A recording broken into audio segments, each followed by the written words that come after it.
Oi gente, tudo bom com vocês? Hoje o vídeo é uma resenha e eu vou falar sobre um livrão que eu gostei pra caramba. Com certeza ele ia entrar na lista dos 15 melhores aí que eu fiz, que foi o último vídeo. Mas eu terminei de ler esse livro assim, bem no finalzinho de dezembro. E ele não deu tempo de entrar na lista porque eu já tinha gravado o vídeo. E esse livro aqui eu ganhei de presente da Cat lá do canal Arabesqueando. Ela tinha na casa dela, na biblioteca particular dela, só que ela olhou, né, olhando os livros. Ela olhou assim e falou: a Paty vai aproveitar mais esse livro do que eu, acho que ela vai gostar mais, é a cara dela. E gente, ela acertou em cheio, porque a bichinha me conhece. Porque assim, tem todos os elementos que eu gosto desse livro. É um baita de um livrão. E eu tô falando de What the Nino, Evil Never Dies, do Dean Koontz, que é esse livrão aqui, esse calhamaço aqui, que eu achei lindíssima a capa. É um livro grande, gente, assim, imersivo, uma história muito doida. E aí eu vou contando pra vocês da história, sobre a escrita, o que eu achei, com total spoiler, tá? Depois da abertura. Hey, where'd this come from? I found it. Well, let's both play. You really don't want me to play? Captain Howdy said no. Who's Captain Howdy?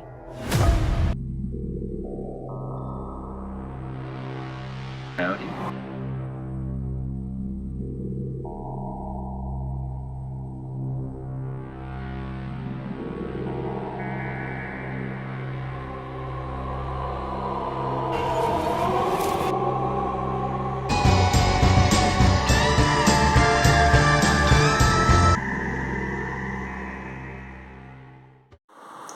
Primeiramente, gente, esse livro aqui não tem no Brasil, não tem tradução. Você encontra ele, eu não sei se esse daqui ainda tem, mas é caríssimo a edição dele em inglês. Só se você achar em sebo, que eu acho muito difícil. Mas é por isso mesmo que eu resolvi fazer a resenha com spoiler pra vocês. Se vocês forem pesquisar sobre ele, vocês só vão encontrar que ele anda junto ali com mais dois livros, que é o Breathless, Sem Fôlego, e tem também o 77 Sheldon Street, que na verdade não é uma série, eles são uma coleção de thrillers do Dan Koontz com um toque sobrenatural, tá bom? E não tem, eu andei lendo a sinopse dos outros dois livros, e eles não têm relação nenhuma, é apenas uma coleção mesmo de thrillers sobrenaturais do autor, tá? E eu andei olhando nas sinopses, bastante interessante. Eu tenho só o Breathless, né, e no Kindle. Ele até tem disponível na Amazon, mas é caro. E o 77 Sheldon Street, gente, desculpa o barulho dos cachorros, tá? Eu acho que vai ficar assim. Ele tá mais de R$600 na Amazon. O e-book dele é quase R$40. Então, assim, vamos ver. Eu vou olhando, vai que eu consiga, né? Algum dia. Mas o Sem Fôlego eu tenho. Vou deixar a capinha aqui do lado pra vocês dando uma olhadinha. Então é esse trio aí. E aí ela me presenteou com esse livro. E, gente, ele é um thriller com elementos de terror, com elementos de... Eu acho que agora o barulho deu uma diminuída. Então ele é um thriller com elementos... É um thriller policial com elementos de terror. Eu achei ele bem...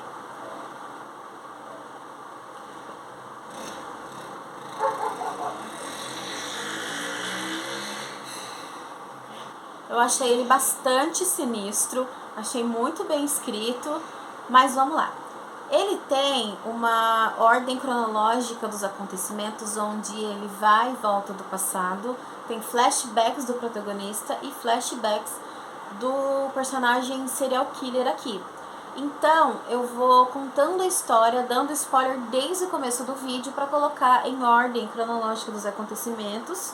E aí eu vou dando uma olhada aqui nas anotações, que eu fiz bastante para ir contando, lembrando e contando para vocês, tá bom?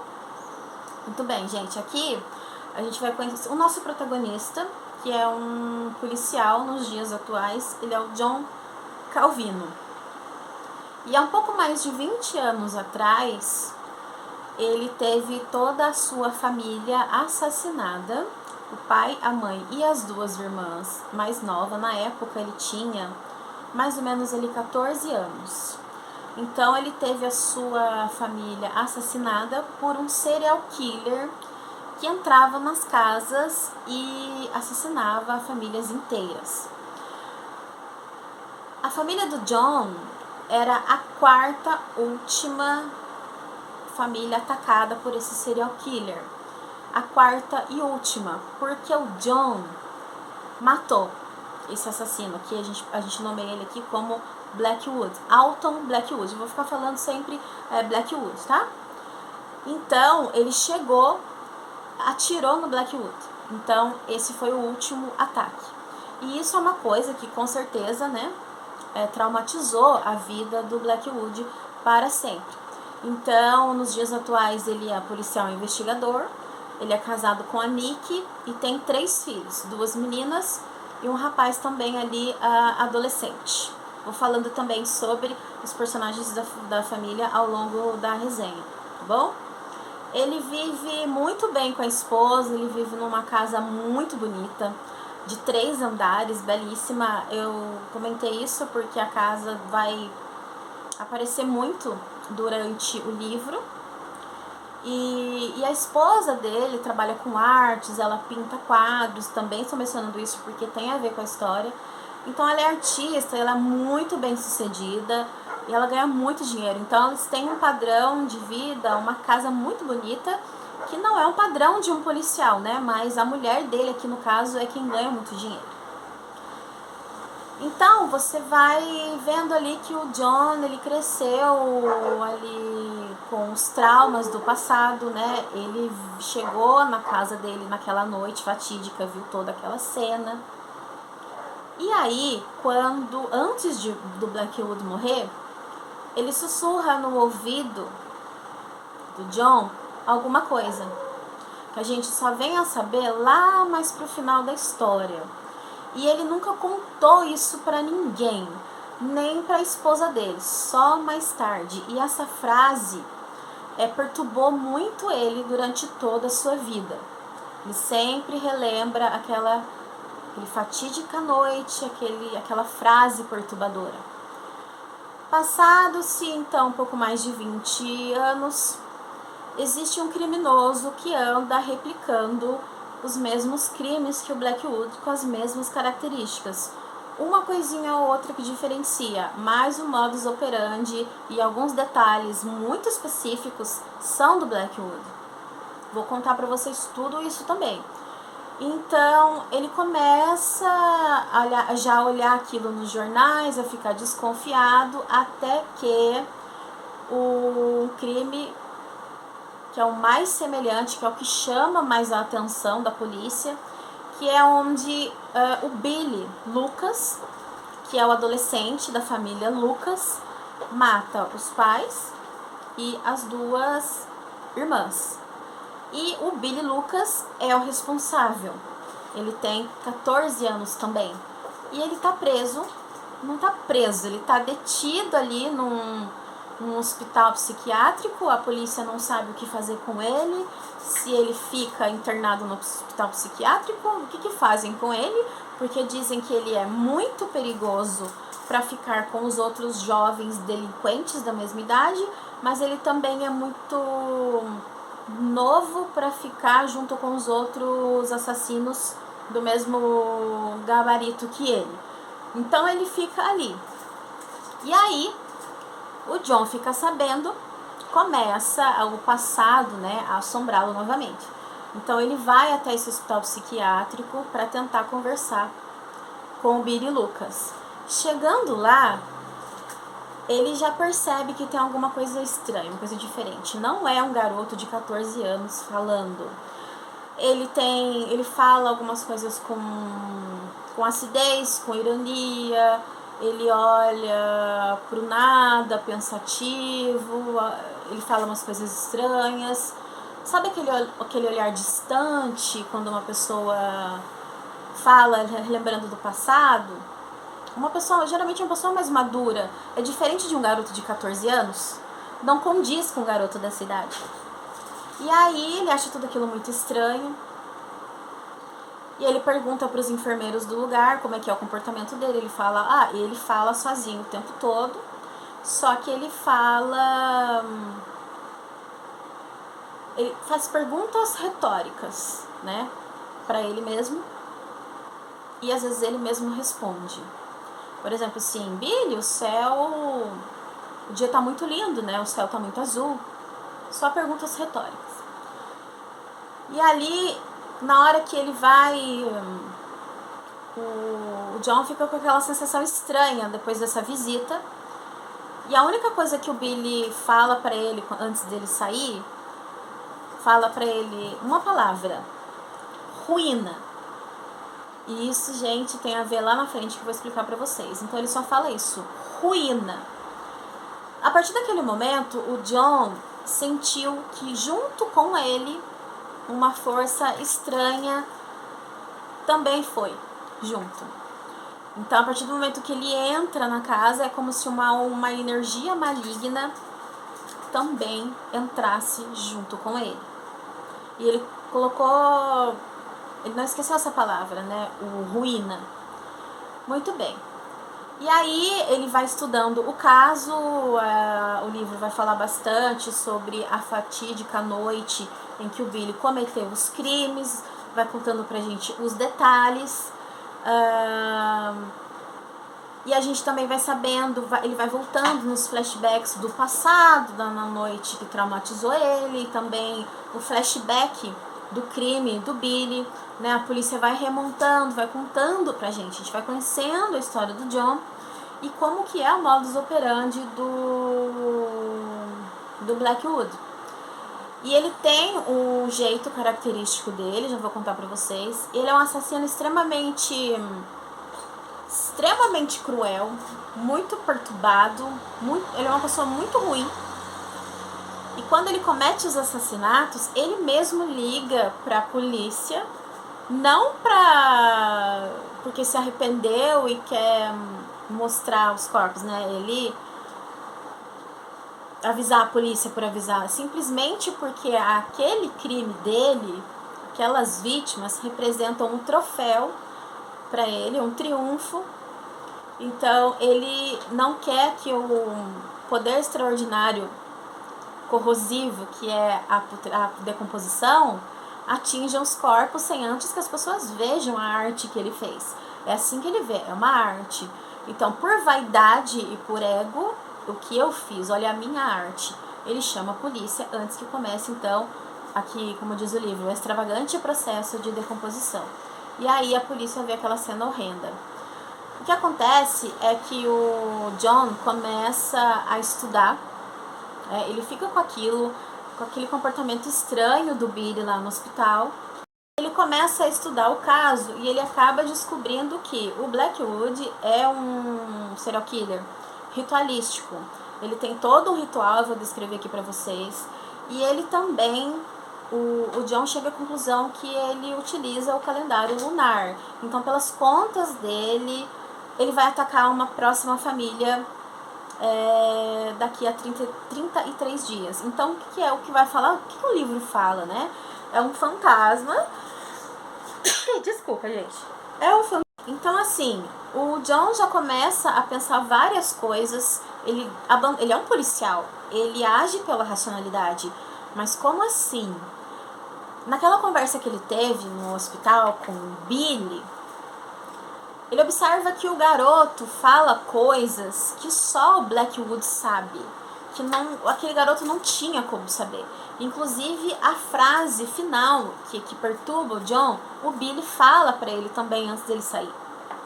Então, ele é um policial, ele é racional, ele começa a considerar outras coisas, embora que absurdas. Então, ele começa a estudar e a pesquisar, e ele tem muito medo, ele tem quase certeza que ele vai atacar daqui a 33 dias, seguindo o calendário lunar. E ele precisa fazer alguma coisa. Mas quem vai acreditar nele, né? Aqui na página 21, isso é logo no começo do livro, né, gente? Aqui a gente vai ter algumas passagens do diário do Blackwood desde a infância dele. A gente vai conhecer ali a família dele, a origem dele e como ele veio se tornando quem ele é. São coisas ali que ele nos vai contando, né, o processo de transformação dele de uma criança para um monstro. É por isso que vem o nome do livro também, né? A Noite que Sabe, que são tantas coisas horríveis, tantos podres que a família esconde, que realmente só a noite é que sabe. Então ele vai ter uns flashbacks do diário do assassino, que é um diário onde é um delírio filosófico, um completo delírio filosófico aqui. É nojento, a família dele é nojenta, a gente descobre que ali ninguém valia nada, mas eu vou contando mais pra frente pra vocês, tá? Então, na cabeça dele, ele é um ceifador imortal. Ele se compara como sendo a própria morte na Terra. E se ele conseguir fazer tudo o que ele pretende, ele seria a morte com M maiúsculo. Olha só a cabeça do cara. Eu tenho com vocês, ele é um psicopata ritualístico, então ele pensa, planeja muito bem os crimes, ele procura seguir ali o mais próximo possível de 33 dias em 33 dias. E ele, como que ele consegue, na verdade, voltar depois de 20 anos, sendo que ele foi morto pelo John, né, há 20 anos atrás. Como? Ele, na verdade, voltou do inferno, ele é um fantasma, o que ele é? Para ele, o John, depois de pensar muito, estudar muito, ele começa a entender que se trata de um espírito maligno. Como que ele conseguiu sair do inferno, a gente não sabe, a gente vai saber depois, eu vou contar pra vocês. Para se vingar, para terminar aquilo que ele não terminou há 20 anos atrás, que é exterminar o John e a família dele. Como que ele faz isso? Procurando alguém para possuir, um corpo hospedeiro. Então, ele conseguiu o corpo do Lucas, do Billy Lucas, e agora, se ele conseguiu uma vez, ele pode conseguir outro corpo, outro hospedeiro. Então, o John começa a tentar juntar as peças, né? A começar a entender mais como que está funcionando essa trama macabra. E ele já sabe que ele e a família está em perigo, né? E ali ele começa a entender quem seria a próxima vítima, quem seria a pessoa vulnerável para ser possuído por ele. São jovens adolescentes, que tipo de pessoa é, né? Existe um padrão, aí a gente vai descobrir que são pessoas, na verdade, muito boas, mais puras, mais gentis, mas que estão desprotegidas, que estão vulneráveis. Não são pessoas perfeitas, imaculadas, ninguém é, mas são pessoas muito gentis, muito boas, que por algum motivo se encontram vulneráveis. E aí é que elas podem ser possuídas por um espírito maligno. Então ele fica com muito medo, ele fica cada vez mais tenso, ele teme por sua família, né? Que tem um adolescente ali, tem duas meninas também. E como eu comentei com vocês, né, sobre o ritual que ele faz, ele ataca a casa, ele entra depois de muito planejamento ali naquele dia perfeito, seria para ele, e ele ataca em ordem. Ele deixa os corpos de barriga para cima, com duas moedinhas pretas colocadas no lugar dos olhos, com a águia virada para cima.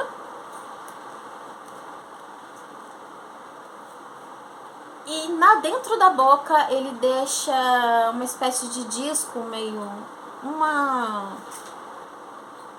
como se fosse um disco mesmo, uma bolinha achatada, e a perícia diz que é um excremento animal, dentro da boca, e entre as mãos um ovo oco.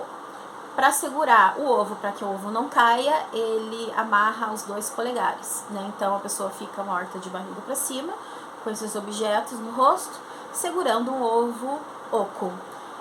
E ovo esse que dias antes ele faz um furo, elimina o líquido de dentro e dentro desse ovo ele coloca um papelzinho escrito servo, né? Servo para o homem e serva para a mulher. E diante da vítima ele também toca sinos. Ele carrega 3 sinos com ele. E escrito em cada um desses pequenos sinos vem a palavra ruína também. E ele vai diante das vítimas e ele toca várias vezes o barulhinho do sino.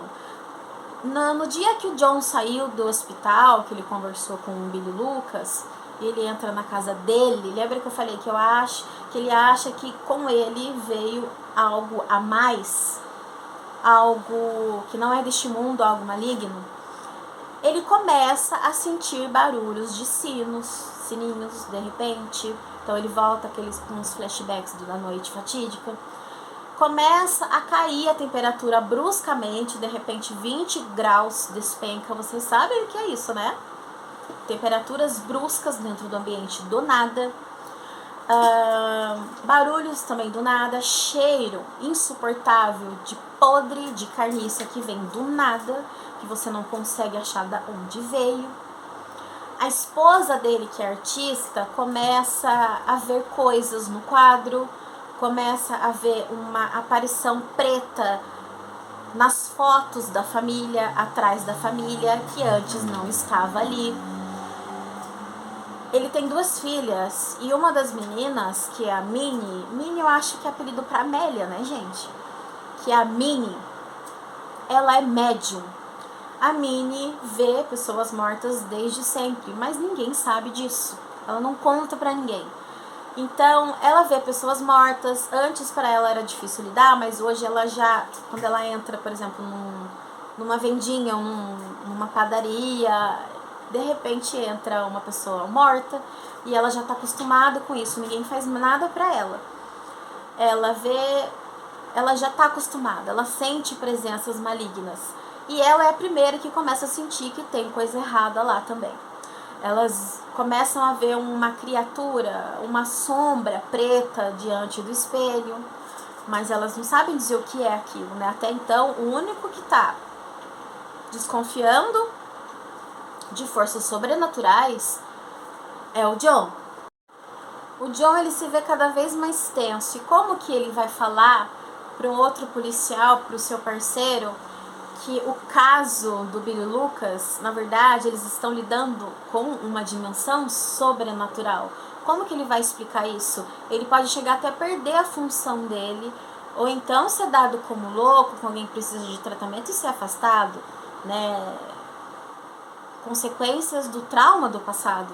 Como que ele vai falar isso? Só sei que a coisa vai ficando bastante tensa. Ele não sabe como que ele pode ajudar. Ele vai entendendo sim que agora o Blackwood voltou do inferno para se vingar e terminar aquilo que ele não conseguiu há 20 anos atrás.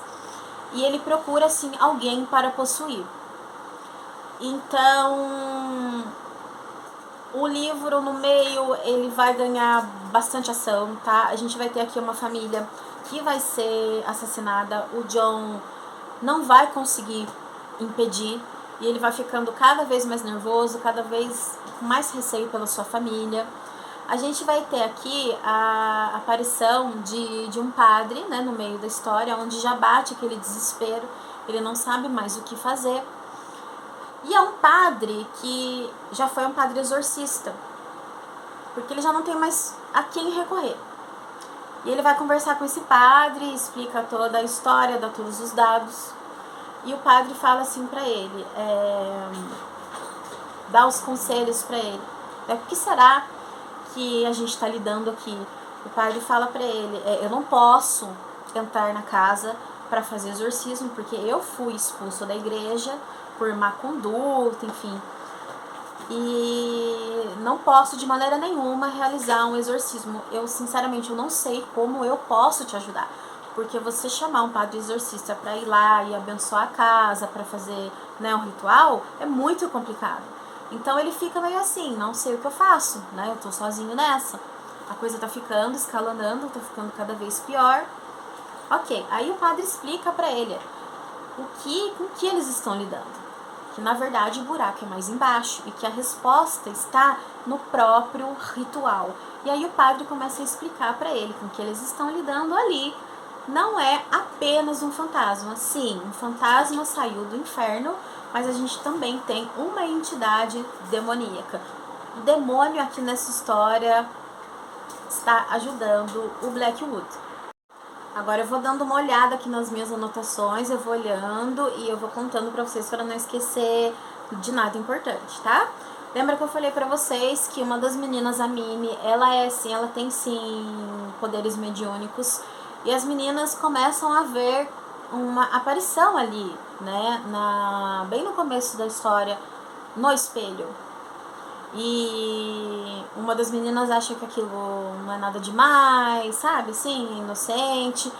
A Minnie já começa a sentir que aquilo não é bom. E dentro dos livros, né, o que o espelho pode significar? Nos livros de terror, é como se fosse um portal do inferno. O Blackwood, para ele conseguir possuir um corpo, possuir o seu hospedeiro, ele precisa conhecer a vítima, os seus pensamentos, os seus medos, o seu íntimo. E ele vai se aproximando da família sorrateiramente, lentamente. Ele vai conhecendo cada integrante e aí é que eu acho que é onde ele vai escolher a sua vítima. Então ele começa a sondar o garoto, né, que é o filho adolescente deles.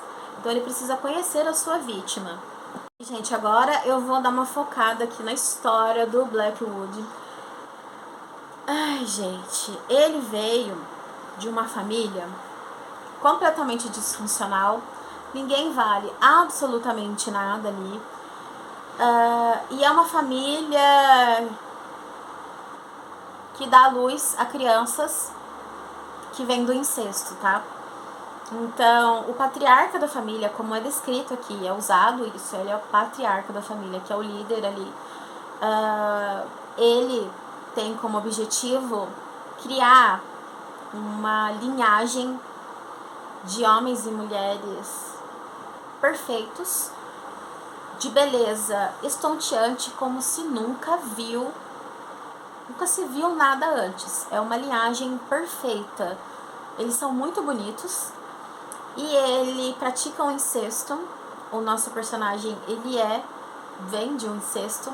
Só que ele, o Blackwood, aqui ele é escrito como ele tem uma feiura, ele não chega a ser deformado, mas ele é muito feio. Diz aqui, uma feiura muito feia. E aquilo ali é motivo para ele ser rejeitado. Não sei como que o pai dele não deu cabo dele, porque ele fez isso com outras crianças, outros bebês meninos, que eles colocavam na creche e lá eles eram eliminados e ninguém sabia, nunca ninguém descobria, porque é uma família que tem dinheiro, então as coisas acontecem e ninguém fica sabendo. O motivo da procriação e a perpetuação da espécie eram pessoas lindas e maravilhosas e perfeitas, como nunca vista antes. Então, meninos e crianças feias não viviam. E ele, não sei como ele sobreviveu, mas ele foi, por conta disso, ele largado numa espécie de torre, e ninguém falava com ele. A mãe, as tias, ninguém olhava para ele. Ele foi uma criança criada, largada. E aquilo vai crescendo um ódio muito grande, estratosférico. E que quando ele escapa da torre, durante a noite, por aí também o nome do livro, né? O que a noite sabe. Porque só a noite realmente é que sabe o que ele fazia. Ele matava pequenos animais, gatinhos e cachorros. Eles já fugiam quando viam o garoto, porque animais sentem energias malignas. Mas ele começava a matar coelhos, esses tipos de animais pequenos, e ele sabia que um dia ele passaria de animais para humanos. É aqui, eu até anotei aqui. Ele matava animais para se autoafirmar no mundo. Depois sabia que isso se aplicaria para pessoas. Então era questão de tempo, né? Como sempre são nesses casos, que é questão de tempo para a pessoa começar a matar outras pessoas. Ele entendeu, então, que se fosse um Deus com pernas de bode caminhando na Terra, ele seria a morte com M maiúsculo. Isso aqui eu contei pra vocês, né? E aí, essa passagem de diário dele, ele vai contando de como que ele se tornou quem ele é hoje e o que fim deu a família dele, sabe? Ele é uma pessoa completamente do mal, gente. E aí ele quer realmente dominar, ele quer ser conhecido. Esse pessoal aí, se serial killers, né? Eles se acham uns deuses, né? Eles fazem as atrocidades que eles fazem porque na cabeça deles eles podem. Agora tem gente que é mais perturbada ainda, né? Que arruma razão não sei da onde. A Nick, que é a esposa do John, né, quando ela começa a ver figuras estranhas nos seus quadros, porque ela pinta, né, como eu tenho com vocês, ela também começa a duvidar da própria sanidade, porque ela sofreu um acidente, eu não me lembro o que foi que aconteceu, ela sofreu um acidente e ela precisa tomar remédios, né, e os remédios que ela toma podem causar alucinações, ou não, então ela também fica naquela dúvida. Como o John ainda é travado com relação a muita coisa, demora pra ele contar pra ela o que tá acontecendo, né? Fernando aqui, gente, eu vou voltar quando o John pede ajuda pro ex-padre exorcista. Ele fala, eu não posso fazer exorcismo porque fui expulso da igreja, mas eu posso te explicar o que tá acontecendo e o que é que está na sua casa. A presença, a gente tem sim um fantasma, mas a gente tem uma presença demoníaca também. E aí ele fala assim pro John, a explicação, a verdadeira identidade do que está ameaçando a sua família está nos sinos, ruína, e está no ritual que ele faz. A explicação de qual é o seu verdadeiro inimigo está no ritual. Vamos repassar o ritual. Aqui eu coloquei separado para ler para vocês, para não esquecer nada. O Blackwood, ele estava mandando as almas para o inferno, para mais tarde servi-los. Lembram que quando ele faz as vítimas, ele para de frente para elas e fica tocando o sininho? É o ritual que aí, na cabeça dele, que a gente acredita que não, que as vítimas inocentes não foram para o inferno, ele tá mandando essas vítimas para lá e agradando uma certa entidade, que dá esse poder para ele de voltar dos mortos, porque isso agrada. Então, o que diz ali o ritual? Olha só. O padre Abelard fala assim, então, seu verdadeiro inimigo não é um fantasma. Raramente uma alma sofredora no purgatório pode, por permissão divina, ser autorizada a assombrar este mundo para buscar uma intercessão que encurtará seu tempo de purificação antes que ele possa entrar no céu. Mas nenhuma alma do inferno retorna por sua própria vontade. O ritual de Blackwood nos diz quem está realmente enfrentando você. Apenas uma interpretação está correta, o resto é teoria psicológica. Os quartos eram um pagamento simbólico à morte para transportar as almas das vítimas para o inimigo, onde um dia ele pretendia seguir. Ou seja, ele estava mandando as almas para servi-lo posteriormente. E aqui o padre fala, continua. O disco de fezes era uma zombaria à Eucaristia para solicitar o favor de seu mestre satânico. Cada ovo simboliza a alma da vítima que irá passar para o inferno como servo pela eternidade. E aqui ele diz, por que ruína? Porque existem os nomes, né? Não vou falar os nomes aqui, né, gente, dos demônios. Mas nem sempre eles são referidos assim. Eles também podem ser chamados sobre perdição, de discórdia e ruína. Tá? Então é assim que ele aparece aqui nesse livro. Aqui, ó. A maldade de Blackwood em vida agradou Ruína, então ele quer ver o assassino se vingar. É por isso que ele consegue sair do inferno. Então, gente, a gente já sabe agora aqui com quem eles estão lidando e como evitar isso. Então a história ganha um ritmo de ação muito grande. Ele não consegue salvar uma família, né? Mas, como eu falei pra vocês, vai aparecer a garotinha, a filha dele, tem poderes mediúnicos. Isso é muito importante porque ela vai ajudar em defesa da família. Ela não é premonição, mas ela tem avisos. Não é avisos, ela tem... Ela é como se ela recebesse coordenadas do que fazer por meio de sonhos, né? Os sonhos são muito importantes aqui. Então ela tem esses sonhos, é isso que vai fazer com que ela ajude a família no momento crucial ali de embate final do livro. E aí vai acontecer o grande embate, né? O John, ele vai pro passado, finalmente, e ele vai enfrentar ele não pode mudar o passado, porque daí isso muda o futuro. Mas ele vai voltar pro passado ali e ele vai modificar alguma coisa de maneira que ele consiga derrotar tanto o fantasma quanto a entidade e para sempre.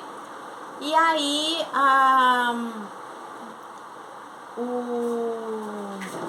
o assassino, o fantasma em si, no embate final, ele vai conseguir possuir 2 corpos de 2 pessoas ali. Um era um jornalista, já conhecido da família, o outro nem lembro mais quem era. E na verdade, uma terceira pessoa, que é um professor, onde a Minnie gostava muito dele, também vai ser um hospedeiro ali na luta final. Só que o demônio e o fantasma, eles não vão conseguir, gente. Só que o fantasma, né, a entidade, não vai conseguir. Esse professor, na verdade, ele estava chegando para fazer uma visita na família e viu esses 2 homens chegarem. E eles iam vandalizar a casa, assustar a família. Não é explicado muito bem o porquê. Mas esse professor viu esses 2 chegarem e aí ele foi atacado por esses 2 e foi assassinado. Ruína chegou a possuir o corpo dele, mas não conseguiu. Aí foi, possuiu mais um corpo, não conseguiu. Foi e possuiu mais um outro corpo e não conseguiu. Então, de maneira geral, a Minnie, ela vai executar um plano, ela vai criar uma peça que ela viu em sonhos. Aqui diz também, né, uma parte que o padre diz assim pra ele, que tudo é um perfeito equilíbrio. Se existe o mal, o demônio, o diabo, então existe o Deus, existe o bem. Só que você não vai ver ele assim da maneira como você imagina, assim, fisicamente. Você vai ver por outras formas. Observe a sua volta, como o bem, como o divino se apresenta. Na maioria das vezes através de crianças, nem todas, porque tem criança também que é ruim, mas também por animais. E o John tinha um cachorrinho, um Golden Retriever, que chamava... Como que era o nome dele, gente? Esqueci. O cachorrinho. Willard. E ele aparece aqui no meio da história. Quem vê ele? A Minnie, porque ela é médium. Depois o John chega a ver ele, mas o John acha que é coisa da cabeça dele. O que eu entendi, chega numa hora aqui que a gente não vê mais o Willard. Eu acho que ele entrou na casa, lembra que tudo é um perfeito equilíbrio? Eu acho que ele entrou na casa e para proteger a família ele ficou lá. Então assim, você tem a presença do bom e do bem, mas na forma de um animalzinho, para defender a família. Mas aí, gente, o John, então, ele volta no passado e ele enfrenta o inimigo, ele expulsa o inimigo da casa dele, manda pro inferno aquele espírito do mal, do Blackwood, e ele nunca mais volta. E assim termina a história, né? Eles reformam, eles limpam tudo aquilo, eles não têm medo de ficar na casa, porque o mal já foi expurgado, já foi expulso e ele não vai retornar mais. E assim termina o livro, gente. Espero que vocês tenham gostado. Espero que tenha dado pra entender. Ele é um calhamação, né? Um calhamaço. Gente, ele é sinistro. Ele é assustador. Aqui a descrição. Porque você percebe lá no começo que tem alguma coisa errada. Que não é só o espírito, mas quando você entende que, cara, é o próprio demônio ali, ele tá fazendo um ritual para uma entidade. E agora? O que eles vão fazer?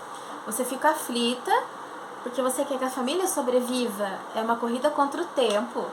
Você não quer que termine em tragédia, né? E termina tudo bem, né? Ele consegue salvar a família, ele consegue esquecer aquilo.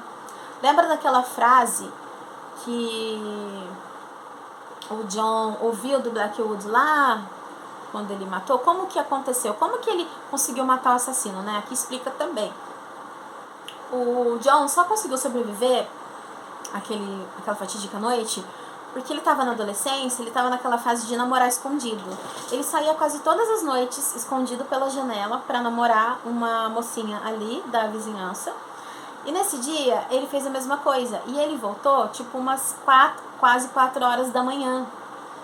Quando ele chega, ele vê uma bolsa preta no chão com armas. E ele vê que tem coisa errada.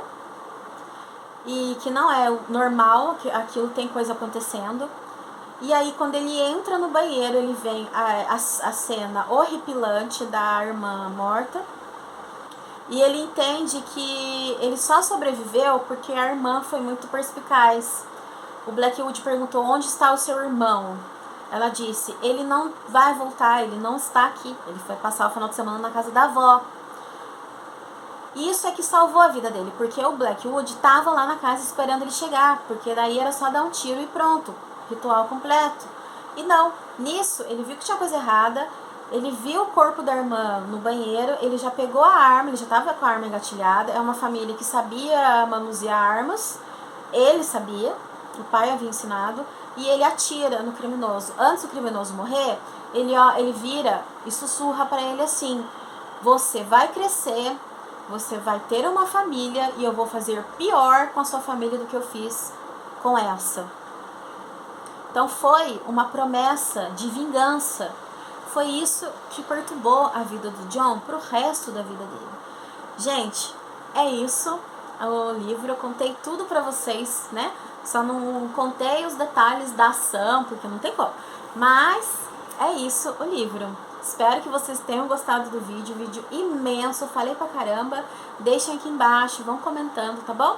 Espero que vocês tenham gostado do vídeo. Interagem aqui, deixem um curtir, deixem um comentário. Me digam se vocês querem que eu leia os outros 2 livros da coleção, dessa coleção aqui, tá bom? Espero que vocês tenham gostado. Até o próximo vídeo. Tchau, tchau!